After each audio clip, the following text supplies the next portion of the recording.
Yeah, so I know. So we've been hanging out over there with them. And it's really fun. It does now that you said it. Exciting, yeah. Yeah. Yeah. Are we online? Yep. I'd like to call this meeting to order. Welcome everyone at home, or welcome everyone in the room. Today is Wednesday, January 24th, 2024. This is the Bangor School Committee regular meeting. Please rise for the pledge. I pledge allegiance to the flag of the United States of America and to the republic for which it stands, one nation, under God, indivisible, with liberty and justice for all. Thank you. Are there any adjustments to the agenda, Superintendent Taker? No adjustments, Chair Austin. Okay. Next, we move on to public comments. And as a reminder, members of the public may address the school committee for up to 3 minutes on school and education matters. Public comments shall be directed to the school committee and be brief and not repetitive. The school committee's practice is not to respond or debate with speakers during the public comment period. We are here to listen. The superintendent or his staff will follow up on comments outside of the meeting as appropriate.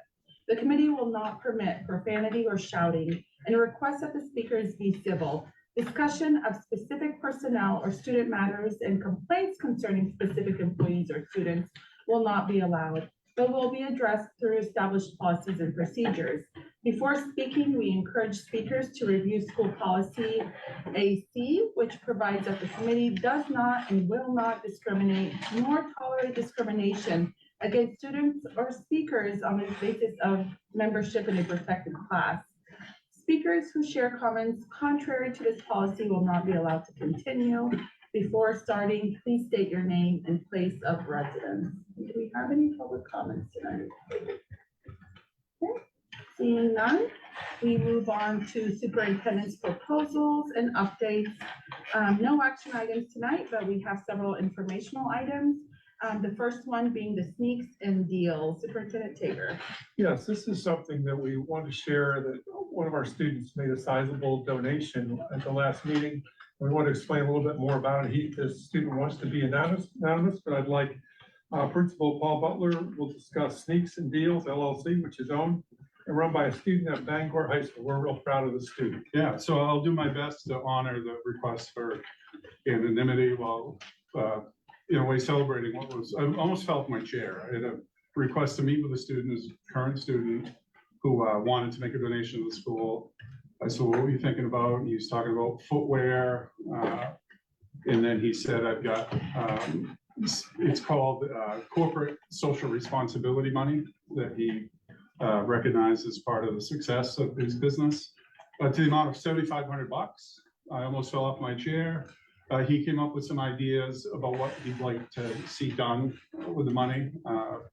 And what he, through a couple of shorter conversations, but ended up wanting to support students having access to appropriate footwear.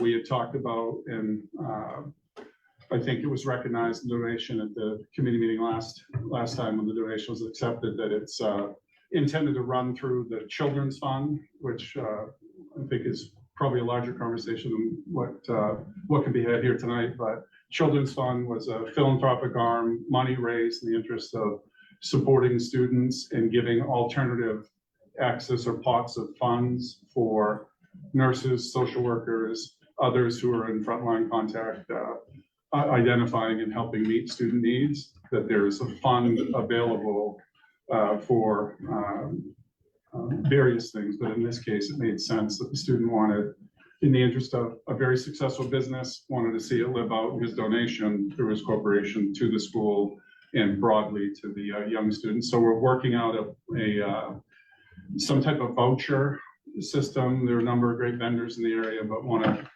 put people in a position where they can get some support and pick out what they want. And so I just think it's a cool thing. It's worth celebrating, even if I would love to be able to shout this student's name out, but I promised and pledged I wouldn't. and just wanted a chance to acknowledge it in a little more color, and hopefully you'll see things operationalized in a way that gives life to the donation and the spirit in which it's intended. So. Thank you so much, and congratulations to the student. Is this something that we need to vote on for the donation, or? is that We just was on for- the agenda last time, so Oh, we're that's good. right, We just that's want to right. explain. That's right. Yeah, we're good. Thank you so Yep. much. Next, we have our Oak Point study presentation. Yes, thank you, Chair Austin. Business Director Jerry Hayman and Consulting Engineer Randy Bragg of Carpenter Associates will discuss the Oak Point study and what the future construction plans may be.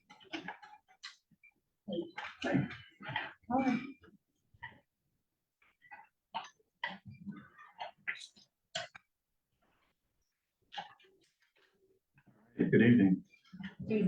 I have Randy Bragg over here. It's my resource if the questions get granular and technical and in the engineering field. He's volunteered to run right up and set me straight. So this is the Oak Point strategic plan.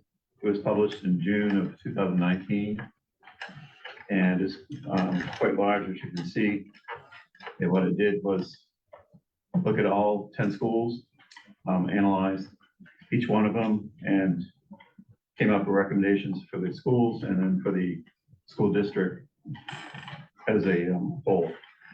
So it had several options, and I apologize for the one that's in your packet. It was all on one page. The font, I'm sure, is very small and hard to read. So what I did was I broke this out. That one page is now 3 different sections of a PDF that Matt's going to carefully scroll through for me. So I wanted to start with option 1. Option 1 was just to do nothing dramatic except for implement all recommendations of physical plan updates that were needed throughout the school. Each school was analyzed in the following sections. The site was analyzed, the structure, the building envelope, mechanical, and electrical. And each one, if they had certain needs, it was detailed, and it's detailed in this report. At the time, the estimate to complete that was $80.5 million. I need to tell you right off the top that already since 2019, these prices are at least 50% lower than what they are today. That's what's happened since COVID and after COVID. So you can do that math factor on every one of the numbers you see tonight. So there's lots of detail on the school, but every budget that you see from me or before me, included in the budget, there's always a 5-year capital plan. For those that are new, haven't seen it yet, but those who have been here a while have every year. It gets updated every year. And those are the type of improvements that are contained in option 1. So we go about doing the best we can with the funds out of our operating, or lately with COVID funding that we can possibly do to improve our schools and make them as nice as possible for our children. And I'm going to quickly read off just the totals. We keep track of our capital projects. In 2019, we spent $1,038,000. 2020, $1,600,000. 2021, $6.7 million. 2023, $10.2 million. And 2022, $10.2 million, and 2023, $12.4 million. So we do the best we can. We've been spending every dime made available through the COVID grants, and we continue to do so. So moving on to option 1.1, it takes into incorporation all the options have the routine maintenance items that I just referred to. Option 1.1 adds a new Down East building the Downey School is, you'll see in every option, was deemed to be in need of being replaced. So that starts off option 1.1. And we could scroll to option 2.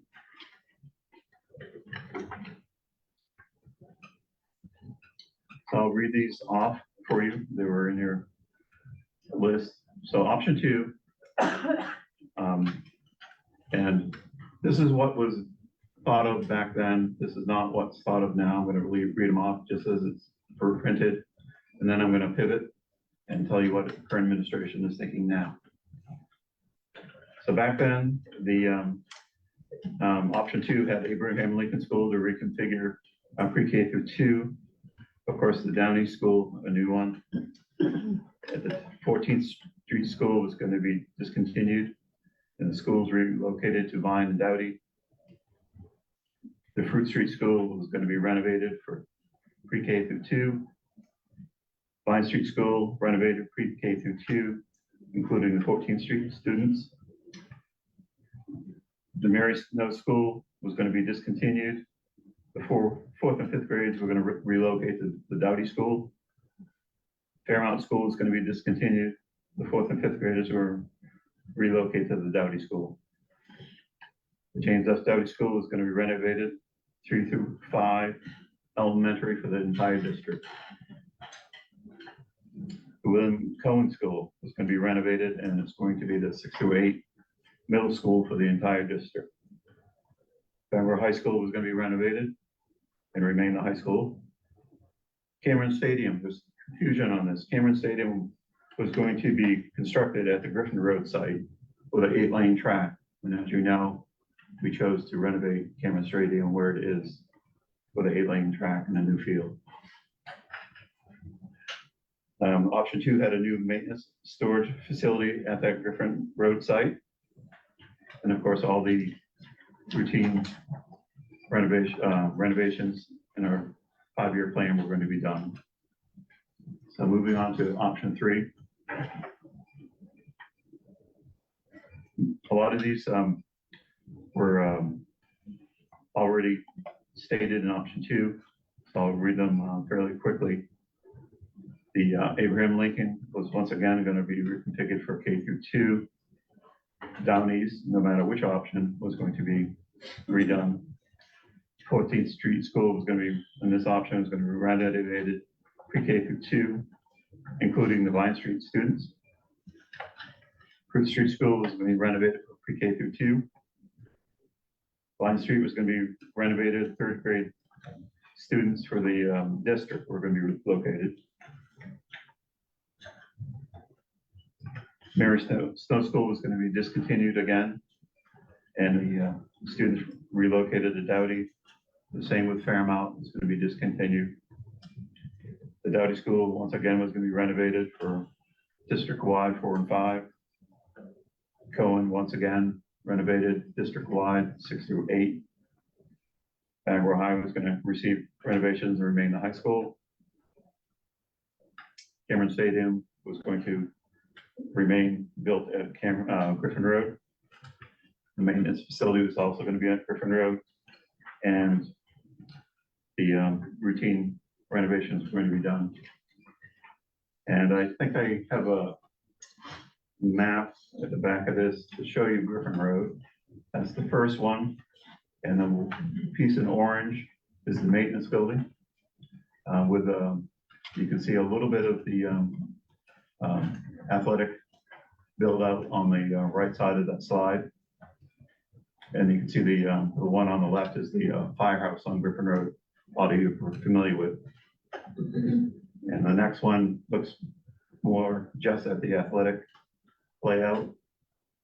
So there's your what would have been the football field, etc. Multi-use field, if you will, and the 8-lane track with parking, etc. So that was the intended use of the Griffin Road piece, and I know there was some rumors back and forth, and I wanted to make sure that everybody was straight on that. All right, so that was what the Oak Point wanted to do. We pivoted a little bit from that, I read off all the improvements we've done, millions of dollars worth, and we will continue to do millions this summer as we work through the remaining COVID money that needs to be spent by September 30th of this year.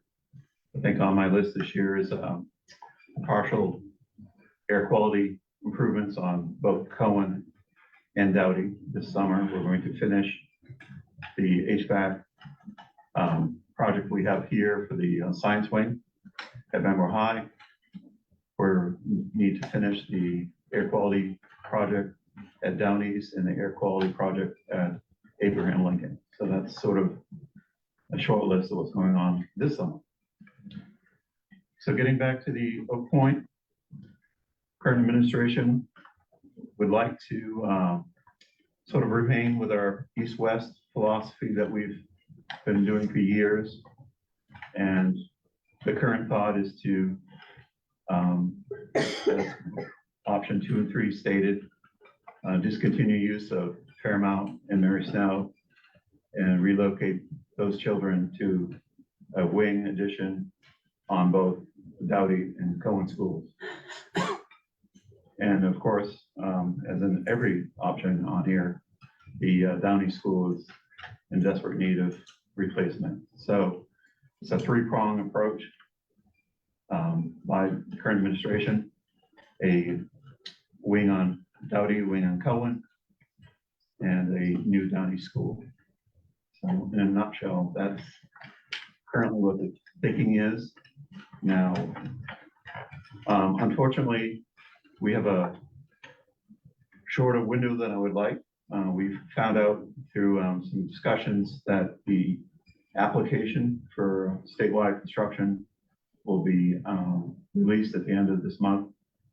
And a completed application must be received by the state of Maine by August 31st of this year. And the current window that they're looking for is a 7-year window before the applications open up again. So if we do not act now and miss the window, we'll be waiting for 7 more years. So we're looking for your thoughts on what we would like to do. And if that's also your pleasure, it's going to require some external muscle, if you will, to get it done. Each piece of the state application requires a lot of constituent group meetings and surveys and narratives on each one, which there are other firms that specialize in this. I reached out to Tracy Willett from Parks and Rec and got the price just to get a feel for how much it would cost for the firm that they use. And so if we do choose to go down this road, it will have to be incorporated into our upcoming budget. So. Good, I know Member Sprague had a question. Thank you. Appreciate the presentation, Jerry, Jim, Marla, appreciate having this conversation. I am very supportive in principle of the plan to decommission Fairmount and Mary Snow and consolidate those into a wing at Doughty and Cohen School. I think that makes a lot of sense. Those buildings are pretty old, especially Fairmount, so I'm sure they have their fair share of maintenance costs. And I don't think we lose a lot. And actually, for the benefit of the city, repurposing those buildings somehow would be an interesting conversation too, especially with all the concerns about housing in the community. And I am glad, and I want to reiterate that I don't think we should close any of the neighborhood schools, the pre-K to 3 schools.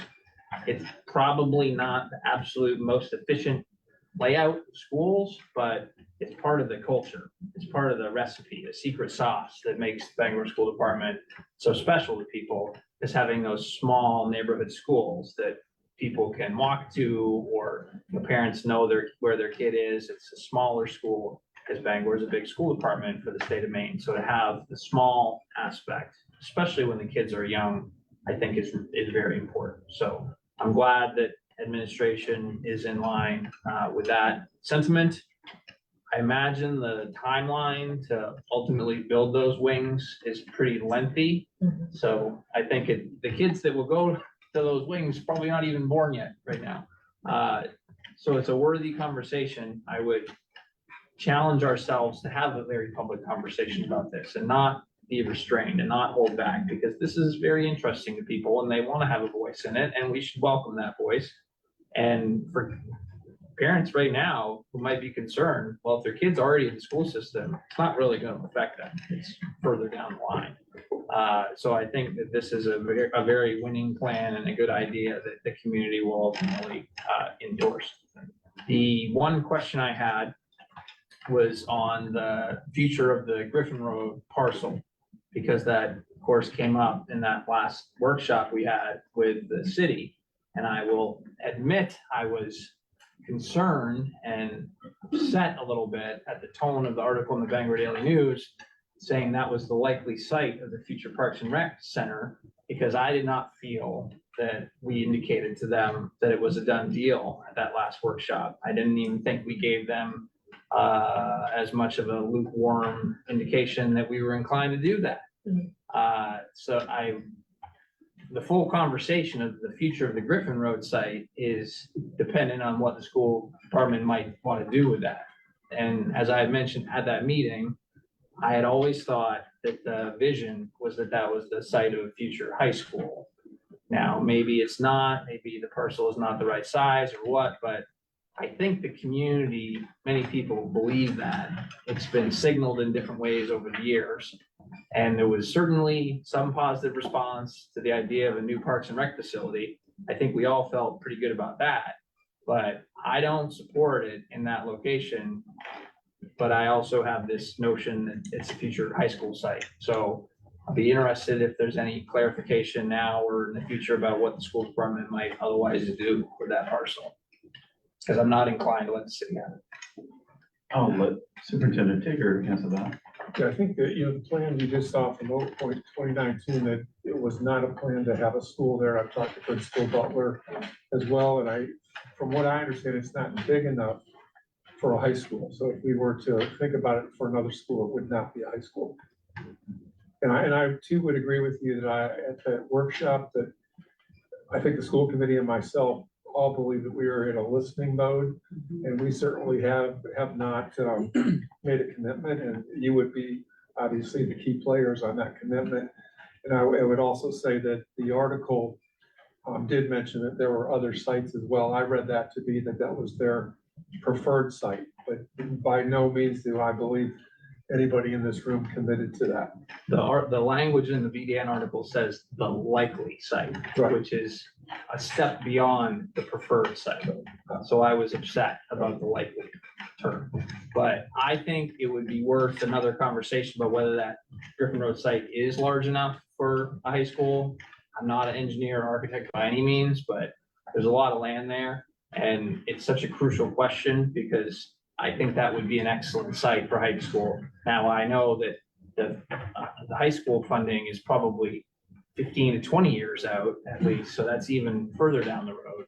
But would love to hear what ultimately the plans would be, if not for a future school. Because otherwise, if it's not going to be a future school, maybe we don't have as much use for it, but.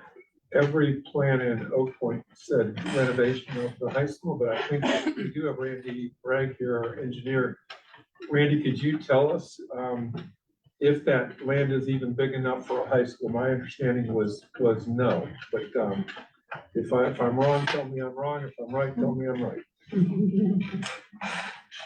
There certainly has been Randy Bragg from Carpenter Associates, one of the engineers that gets to work with your school a lot, so we appreciate that.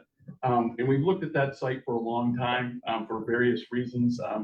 We've never really looked at it for a school location. It's always been, in my mind, the location for your facilities. You're desperately need a location for your facilities for all of the schools. You're starving for space in each one, so that space is getting pushed out, and you need to put your facilities somewhere so you can buy in bulk and all your vehicles that you have now and all your equipment. If it were to be made for a school, it's probably pretty tight for a high school. I'll just say it that way. I don't think it'll give you very much elbow room. The lot is fairly long and skinny. It's about 800 feet, which seems like a lot, and it's a couple of thousand feet long. So the layout's not optimum for that. So I guess I'll just leave it at that. I'm sure there could be a team put together to put a school on that site. But as part of the study, and we were a big part of the study as well, we really didn't look at removing or putting a high school there in the future. As part of the study, if you look through the details, your high school was one of the ones in better shape than the rest of the schools. So that doesn't answer your question. I know I danced around it, but if you needed to put a school there, we could put a school there, but I don't think it's the optimum location.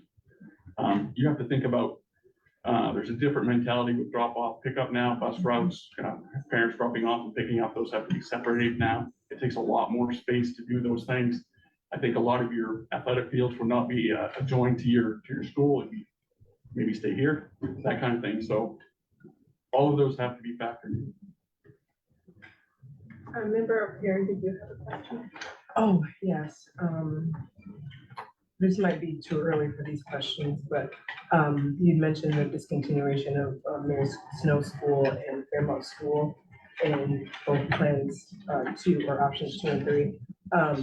What, if any, consideration has been made to what would happen to those schools? Just out of curiosity, like if it's empty, and for how long, and would they be dilapidated? My knowledge, we have not even considered what to do with those properties. I didn't, we're part of the city of Bangor, obviously, so we would go into discussions with them to see if there was a use that could benefit the citizens of Bangor. And then another question, not related, you'd mentioned a study that needs to be done that was done with the Parks and Recs, and you mentioned contacting them to see the price of that. Do you know what their price suggestion was? Around $150,000. Thank you. Member Brighton and then Member Stratt. Thank you. Jerry, in the pivot, obviously where the focus is expanding Dowdy and Cohen, but would the expectation be that the neighborhood schools are pre-K to 2, or will they remain up until 3rd grade? So currently, we're thinking they would remain pre-K to 3, Okay. which would be 5 years. Yeah. If we incorporated 2 more years in middle schools, that would be another 5-year journey for the students, and then obviously 4 years for the high school. Okay, thank you. Members. Thank you.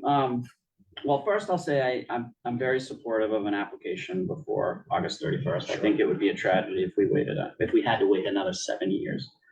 So I will say that.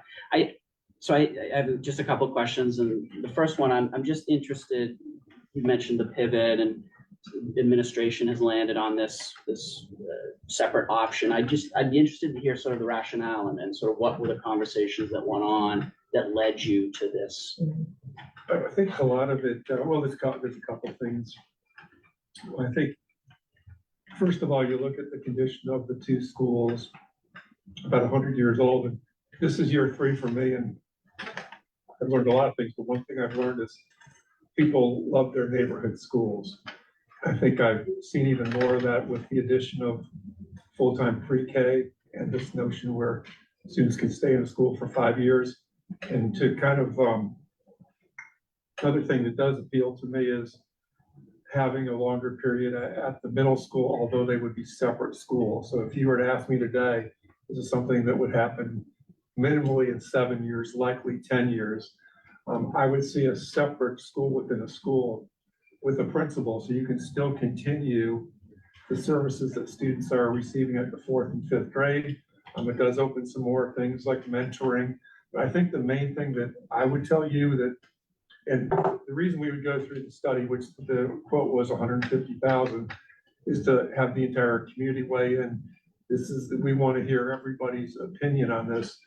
But to me, the most important thing is to keep the community schools as they are. And I think that would be the best way to do it with the facilities that we currently have. I just have a couple of, ones, if that's okay. Yep.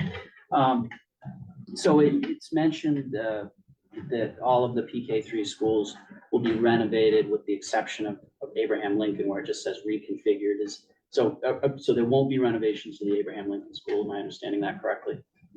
But we're in the midst of a major project with, we started last summer, and this was a shock and a test to the carnage we laid on our school. But it's a complete heating, air quality renovation from top to bottom, including new boilers. So everything in it is new, efficient, a lot better air exchange, healthier.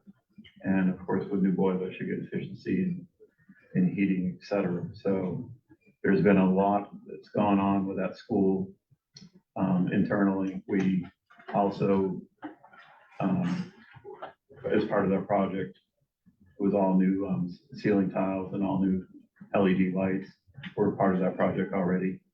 So we've done quite a bit, and that's our only open concept school. So, you know, the big room, if you will, it's fairly new, all of it. The only thing we really didn't address is carpeting on the floor, but we did go through it extensively with several $1 million in funding to make it happen. And we'll finish it up. Supply chain issues rampant last year, so we'll finish it up in the spring when we can get to the roof and things like that. I would like to weigh in too. I think, you know, we have a 5-year capital plan. And I think if the school committee wants us to look forward to this and get the input of the community, I think some of the things that you read in Oak Point, we would look at continuing our 5-year plan and renovating all the schools as needed. And I think you probably understood from the way Jerry explained, like 1 million, 2 million, now we're like in the 10 million range with COVID dollars. So I think during the time you've served on the board, you've seen a lot of renovations, but this would be the new plan moving forward. So the renovations would continue in all of our schools as needed. Is that accurate, Jerry? That is accurate. With the COVID money, you mentioned Abe Lincoln, that will be finished. Fruit Street School had a complete air quality heating system, boiler replacement last year as well. The year before that, Vine Street had the whole thing done over as well. So that's 3 complete changeovers within our 10 schools. 3 schools received smaller HVAC improvements in the admin area. That would be Mary Snow, Paramount 14. Bangor High is currently about halfway through getting their new boilers, which are massive, but we're doing it to get them replaced and more efficient. And we have an electrical project going on at the high school where everything from the feed coming into the panels and sub panels is going to be brand new and finished up in a month or so. And if they'll ever deliver our generator, we'll have this huge generator out back, which will light up the side of Bangor when it comes on. So there won't be any more go home.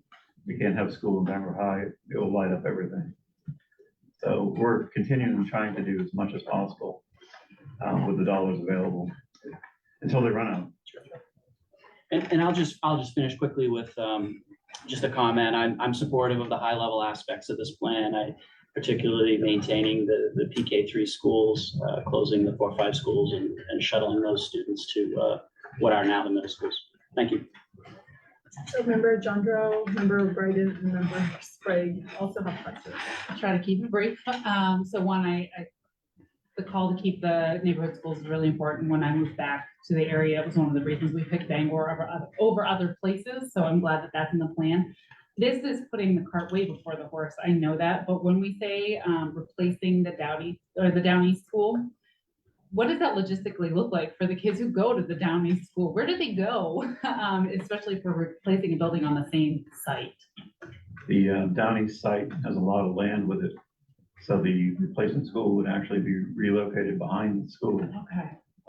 So it would be built, really not impacting the school a great amount, maybe with traffic, et cetera, but it shouldn't interfere with them going to school until the new one was ready.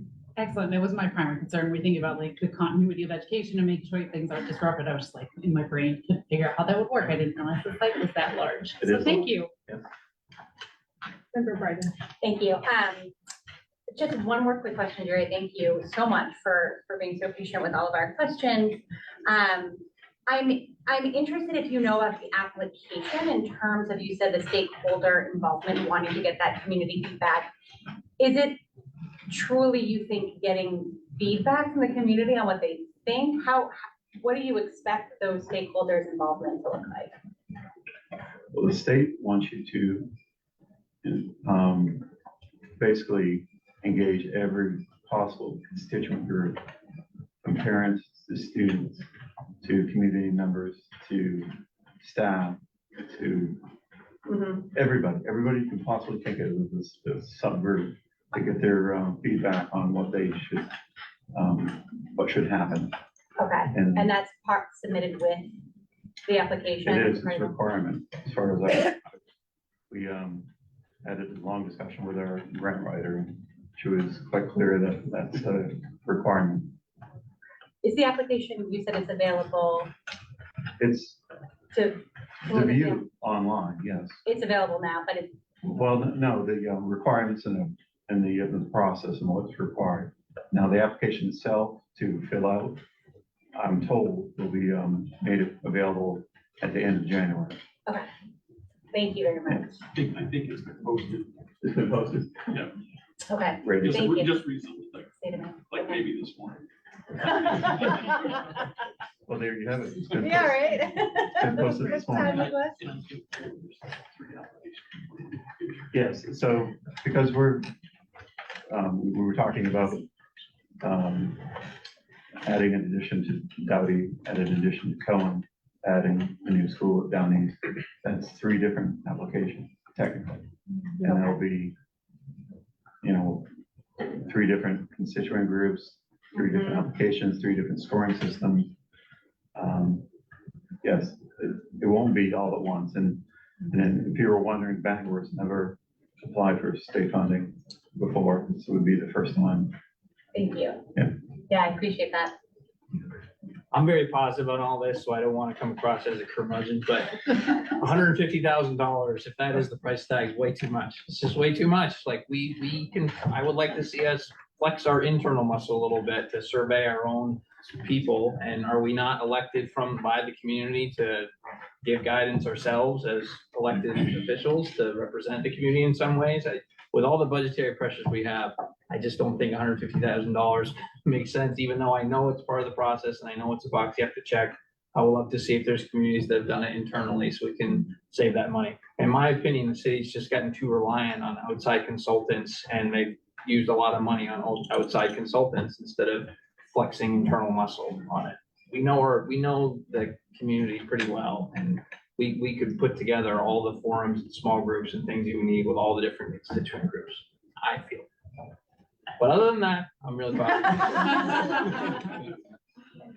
$150,000 is a lot of money. A lot of money. I agree with that. Member Surratt. Yeah, just a point on that. Listening to you, I had flashbacks to the superintendent search and the constituency work that we did during the superintendent search, reaching out to stakeholder groups, getting feedback. It is a lot of work. Is it 100 and we hired MSMA, and I think we spent $20,000 or something like that. So maybe it's not 150, but I don't know if I'd be comfortable completely relying on and putting that work on people working within the system. Thanks. We can certainly look at the options. That's one estimate, but we have to meet the requirements that the state's putting in front of us too. So we can research that. Yeah, and just to piggyback on Member Bryden's question too about constituents and groups, and how soon do we have to do that? I'm just thinking like we need to get on it, and what is the process, and We're asking I'm a you, little anxious. no, that's a great question. We're asking you tonight, we won't vote on this because you'll be voting on our budget. But we kind of want to get a nod that you'd like us to pursue this application. That's what we need for tonight, is the go ahead for us to pursue this. And I want to just reiterate, if we don't do it, we have to wait another 7 years. We've been trying very hard to follow the strategic plan. I think this was for 2025 or 2026, but the application's now, so we have to do this now if you want to move forward. So I think Jerry's looking for a nod if you're okay with us pursuing this, and we will look at. So Other from what I costs. gathered, everyone is supportive unless there are any objections. Yeah, so you've got the nod. Go get 'em. Thank you. Onward and upward. Yeah, yeah.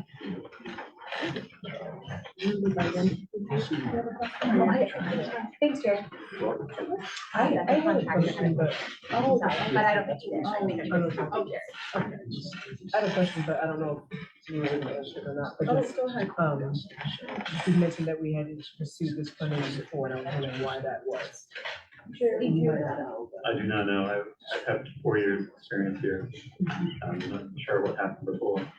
What do you mean? Clearly, they self-funded it, clearly. Yeah, I just wonder why. Okay, great discussion. Next, we move on to report of reassignment. Superintendent Tager. Yes, Chair Huston, I'm reporting the following teacher reassignment. Heidi Robinson from resource room teacher at Mary Snow School to resource room teacher at .9 Mary Snow School and .1 William S. Cohen School. Thank you. We move on to business action item, and the first action item we have is our regular meeting of December 13th, 2023. I'm recommending approval of the draft minutes of the December 13th, 2023 regular school committee meeting. Can I get a motion, please? So moved. Second, Any questions or comments? All in favor? Passes 6-0. Thank you. Next, we move on to our financial report, and we have 3. The first one is the June budget transfers. I'm recommending approval of the June budget transfers. Motion, please.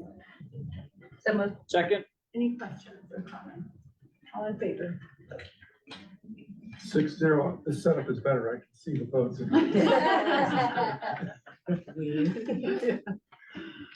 Next, we have our January bids and quotes. I'm recommending approval of the January bids and quotations report.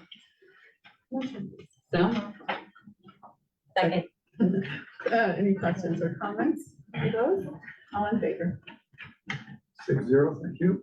And lastly, we have our school revolving renovation fund. I'm recommending approval of the school revolving renovation fund. Motion, So moved. second. Second, Any questions or comments on that one? All in favor? 6-0. Thank you. We move on to nomination, and we have extra duty assignments. I'm recommending committee approval of extra duty assignments for the school year 2023, 2024. Derek Fournier, assistant hockey coach, Bangor High School. Parker Sanderson, JV hockey coach, Bangor High School. Michael Fagani, girls varsity lacrosse coach, Bangor High School. Sophia Sharapa, girls softball coach, Bangor High School. Can I get a motion, please? so moved. Second. Any questions or comments? All in favor?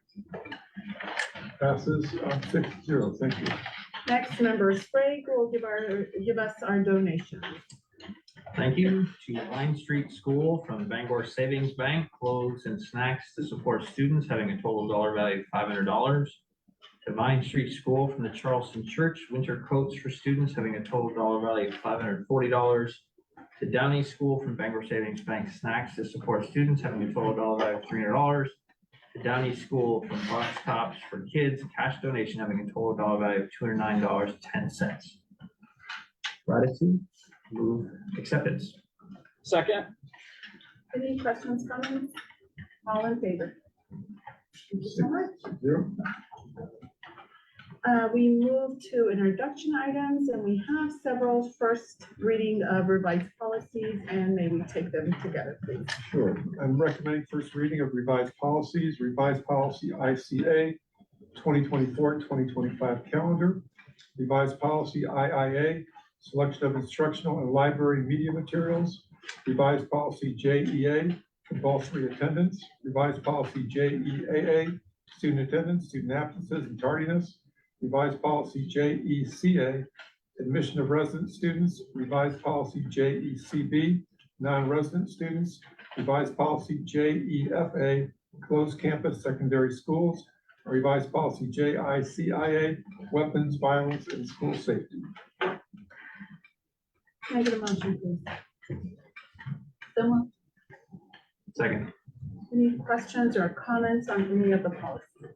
I would like to make a comment. Sure. Just as a thank you, I really appreciate the changes that were made to policy IIA from our last conversation, so thank you. Any other comments or questions? All in favor? I was just, another comment. Oh, Sure. I was just trying to locate the first policy. I didn't see it in the packet, but I could have just missed it, so I didn't review that one. I think it was the Calendar? Yeah, the calendar one. I didn't see that, but Do you want to abstain on that? yeah, I'll sit on it. 'Cause I'm On that still one. reviewing it. Okay. You want to vote again? Sure. But I'm comfortable with if everyone wants to see it. Yeah, are you okay with just moving forward, or do you want to just abstain on I'll that? just abstain on So, should we redo it, or? It's in the packet. Oh, I don't see it. I can't see it, but, I mean, I was quickly looking through it and I looked at it before and I didn't see it, but, and I tried to search, but searching ICA gives you like 10,000 things, so that's. We'll go 5 and 1. 5 and 1. But I'm comfortable moving forward. I don't want to waste everyone's time. Okay, it's just okay. Okay. So do you want to abstain or? Yes, abstain. Okay, Yeah, got it. I don't want to remove it from first reading. is what I Okay, said. all right. I don't know, 'cause, I'm just trying to keep it real. Oh, or you just, want to state that you wanted to abstain just on that? one? Yes, just on that. just on that. All right, got So it, it's the, yes, it's the That's what you wanted to ICA. got it, thank you. Thank you. And I found it. We did? Yeah. I didn't want to waste people's time looking Sure, for it, but sure. I see it now, so No I don't problem. have to say. And we'll have a second reading. Yes. Okay. And then we're moving on to committee updates. Any questions or comments from the committee? Sorry. Member Spring? Oh, member Sandro. I'm still over here. I just wanted to thank the principals again. Yesterday, we had the opportunity to tour the West Side schools, and those tours were wonderful. And one of the things I really love to see was the consistency of messaging. For those who do watch our meetings from home, we've talked a lot about PBIS and those behavioral interventions, and to see the consistency and the diversity of how that is represented throughout the building. So it's very much a consistency in messaging, but it's not in your face. It's just there. So it gets absorbed nicely. And also to see the way that different schools are addressing issues with attendance that's come up in our committee meetings a few times and talking about chronic absenteeism. We saw some great displays about how the various schools at various age levels are really working collaboratively to bring those attendance rates up. And it's wonderful to see, and you all are doing a wonderful job. So I just wanted to thank you for your efforts and making it visible without making it feel like exclusionary to anybody who might not be able to school for certain reasons. So you're doing a fabulous job. I just wanted to throw that out there. Keep it up. And I echo that. Thank you to all the principals and staff and students. It was wonderful to come through the west side, and we look forward to the east side next Tuesday. And I did have a congratulations to one of our teachers, Kelsey Stoyanova, who received the UMaine Rising Star Award. I know that was placed on our website, so congratulations to Mrs. Stoyanova. Excited for her. This is such a wonderful honor. So I did want to mention that, and I think we will honor her at our next meeting as well. Yes. Any other questions or comments? Member? I feel like it's not a waste of time just to reiterate what you guys said. I really, really enjoyed my tour of the West Side schools. I'm really looking forward to the East Side school tour. It was really heartwarming, and just seeing the children in the element and all the work that the teachers and the principals have done. It was great, and I'm almost looking forward to next year. I love it. Thank you. Member I Biden? have a UTC update. Sure. Is that where we're at? Yeah, well, almost. I thought we were. Almost. But I think if no one else has a question or comment, then we can move to our representative. I'm so sorry. Don't be I sorry. thought that, well, obviously I want to thank all the Westside schools. Thank you all. It was truly a joy. And so we know how busy it is. So thank you all very much for that. Okay, and then Okay. go right ahead. I was so proud of myself and I was reading it wrong. All right, so, yes, we had our first UTC meeting of, the 2024 year, where we were able to swear in new members at UTC. We reviewed committee assignments for the policy committee and the building committee. And as a reminder, it's Tim and myself that serve on the UTC committee. We had a really great presentation from the Dean of Students who shared with us their new online application process, which is really impressive because it's going to streamline all of the student applications and make sure that all of the school administrators from the sending schools, as well as the guidance counselors and any of the UTC administrators as well, are up to date with and in real time seeing what that application process looks like. So it's just much more hands-on process that really connects all of the adults that are supporting these students for their application process. I did want an early save the date to be put out for the skills competition, which will be held at UTC for the state competition on March 15th, which is a really great opportunity to see all of our students demonstrate their knowledge and the mastery of their skills in these particular areas.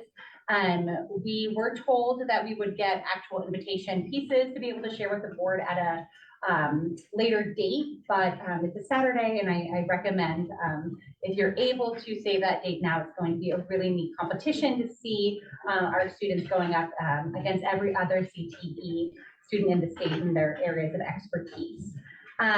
Lastly, I wanted to make a note that UTC is also looking at expansion and building opportunities to really actually hopefully double the number of students that will be able to come to to UTC. And that is going to be a very big process with 39 sending schools that are involved in that process. So it's going to be a big lift in terms of meeting with the architects, seeing what our options are, and then obviously how the sending schools are involved in that, either from a sport or monetary standpoint. We're at the very beginning part of that. The reason I think it's important to bring up is because Bangor does have the largest number of students that attend UTC. As such, we need 3 representatives from Bangor to participate in the board. And I think it's a really cool time to be participating in UTC. Not obviously, they've always been really exceptional, but now with the opportunity to really expand programming, looking at what their curriculum and the updates that are happening there, and obviously the resources that are going to be improved with this expansion. It's a really awesome opportunity, and I wanted to open it up again and put people on the spot to see if there was interest in another one of our committee members being able to participate before we look elsewhere. Are there any takers? I can't do the meeting time. Yeah, and maybe same. Yeah, it's not a conflict. And I'm assuming member Luciano will She has to recuse herself. have to recuse herself, yeah. And Is it, member Surratt. yeah, is it a possibility, if no one can do it from the committee, is it a possibility that someone serves in that capacity who's not a school committee member, or is that allowed? They said that Yes. that was Yep. allowed. You took my Why didn't you lead with that? well, because I, like I said, I was actively looking to make you uncomfortable.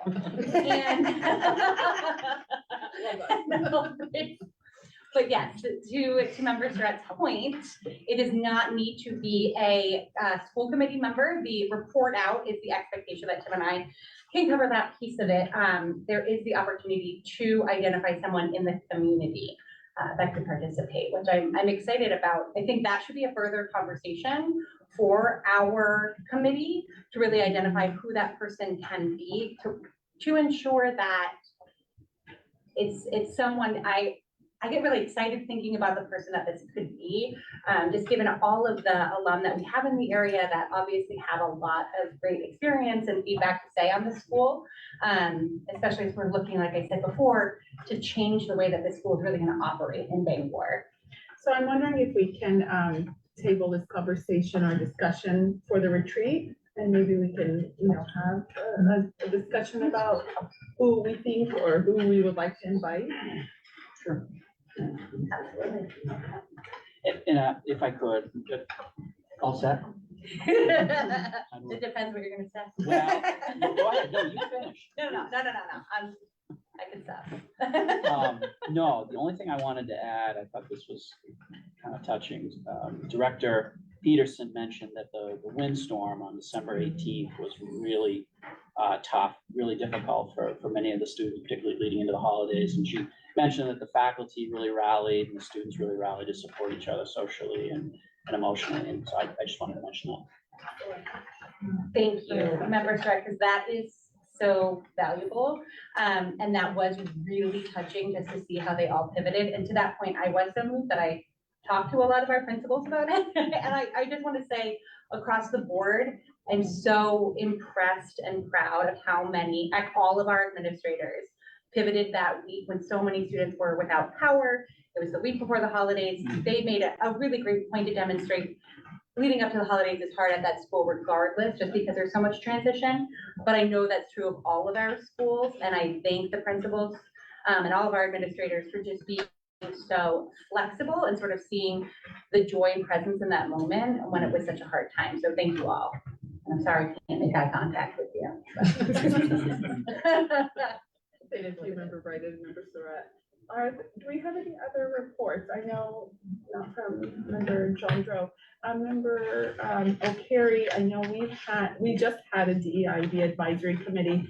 I have some notes, but I want you to cover your side as well, your subcommittee. Yeah, I mean, you can get started. I had to leave early for my daughter's third grade concert at Front Street, which is amazing. But but Do you want me to share yeah, a little you can bit? share and I can jump in. Sure. So we met for the second time yesterday.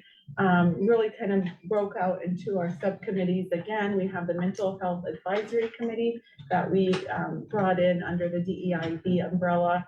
We have recruitment and hiring.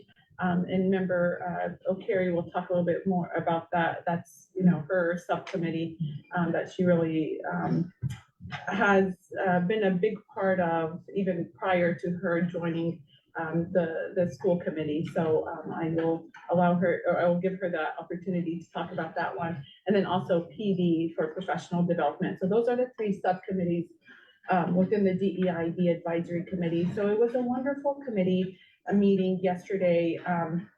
I'm part of the mental health advisory committee, and we have wonderful subject matter experts. We have guidance counselors.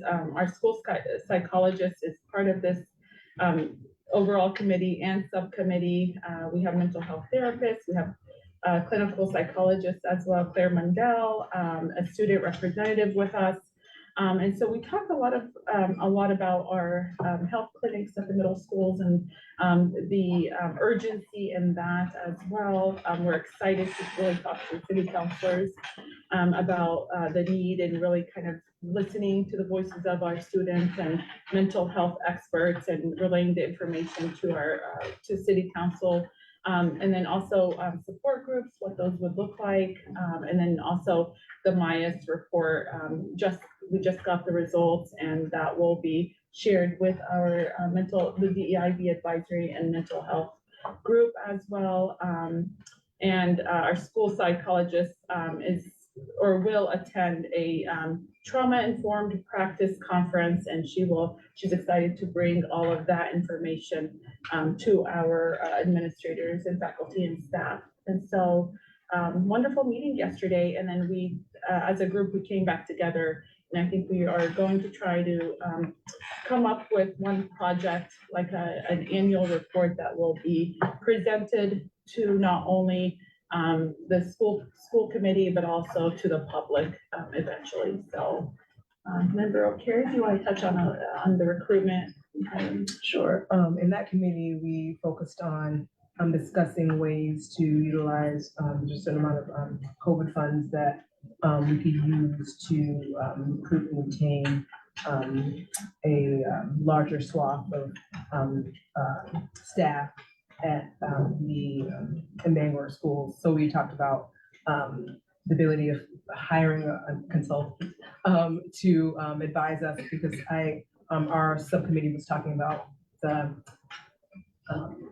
moving away from reinventing the wheel and looking at other groups or similarly situated school districts that have done the same thing that we're trying to do, and get either free consulting by reaching out to different school districts that are similarly situated, or hiring consultants for whatever fee to figure out ways that we can get retention ideas, as well as reaching out to University of Maine, recruitment and hiring and retention ideas.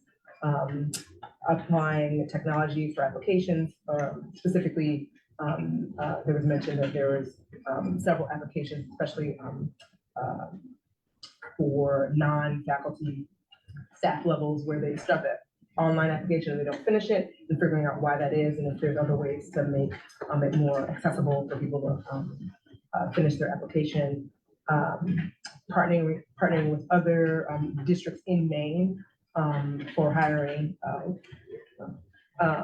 since maybe you can have like a joint hiring fair or whatnot, if we're having different schools across the district or districts in Maine having different openings, and especially the outside applicants, and say, okay, we might not be hiring, but this other school may not be hiring, and just eliminating or consolidating resources in that sense. And then also just making recruitment efforts known to current staff, because a lot of positions are filled through word of mouth, and just figuring out ways to make that more accessible and known to the current staff interviewers. They might be able to bring their friends or family or colleagues to the Bangor School District. Thank you so much. And last but definitely not least, our student committee member updates. Member Disavlon and member Crespo. All right, thank you.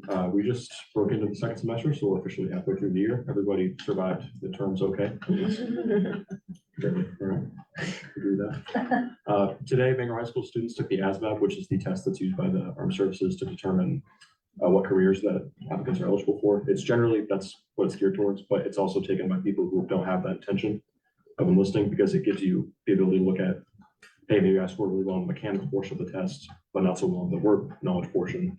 It gives you an idea of where your strengths and weaknesses are in finding a potential career. I believe it's a requirement for JMG to take it, even if you're not considering that path. So it's a really good test for everybody to take. And speaking of JMG, on Friday from 8 to 1 in the gym here at Bangor High School, they're going to be running a blood drive with the American Red Cross. I believe they're in the middle of, I think, what's the most severe blood shortage in the history of that organization. So to my knowledge, it's not just for students. I believe it's also open to the public.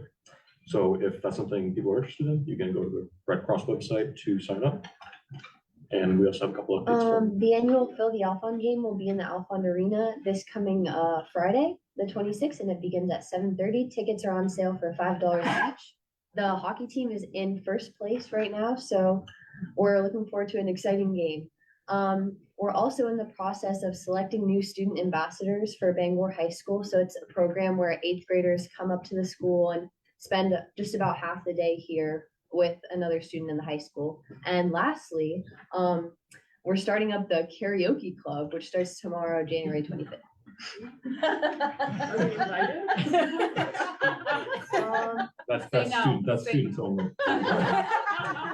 Are you tired of singing in the shower? That's on the poster, by the way. That's wonderful. Anybody who wants this poster can email either one of us. And that's all we have. Thank you both so much. Okay, so I think we're all set with that. We move on to information items, several important dates. Friday, February 2nd, 2024 is our Bangor School Committee Retreat, 9 a.m. Northern Light Health and Chat Building in the auditorium. Wednesday, February 14th, 2024, regular meeting 7 p.m. right here in the Bangor High Library. Wednesday, March 6th, 2024, another regular meeting, 7 PM, Bangor High Library. And Wednesday, March 20th, 2024, regular meeting, 7 PM, right here in the Bangor High Library. Any final comments or questions? Member Surratt? I just want to clarify, you said 9 AM for the start of the retreat. Is that correct, or is it 8:30? It's 8:30, if we say 9, so some folks, including myself, will come like 8:30, but 8:30, but 9 AM is when Steve Bailey will Yeah. start. So Okay, I just wanted to check. Thanks. please try to come at 8:30. Are we meeting on Valentine's Day? Don't you want to spend Valentine's Day with us? Oh, well, I mean, it's also all the people in the room, like, it's not an ideal night. We're all looking at each other. I'm wondering if we can move Do it. you want me to look at Do other the 7th options? to the 28th. Yeah, Let me see if that's possible. We'll get back with you. that would be wonderful. I would support Well, that. Thank excuses you. now not to celebrate. I didn't want to be the Checking in. person to. What'd you do? Well, the 21st is probably the vacation week. So That's not true. ideal. No, so it'd have to be. Do the Yeah. 7th to the 28th. I will take a look and get back to you by the end of the week. How about that? Or just make it a double meeting in March. How romantic you are. Any other questions or comments? Seeing none, adjournment, can I get a motion, please? So moved. Second? All in favor?